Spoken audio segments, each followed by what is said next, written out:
So here's a quick tactical tip. The break is a good time to actually test increasing your paid ad spend.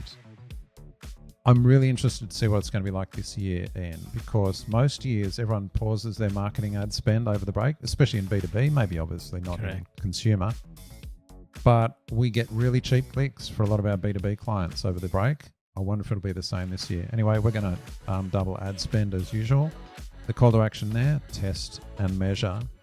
And I think finally, if you want to get a fast start to 2024, especially where HubSpot's concerned, feel free to book in an advisory session with Ian and me for early in the new year. This is a competitive time.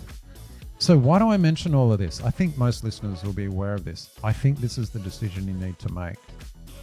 If you need to down tools and have a rest, I feel some of us need to, then do so. But don't lazily just coast your way into 2024. You'll be left behind. You'll get to the end of January and before you know it, your competitors are a month ahead. And also, this is not the time to get lax around your marketing activities.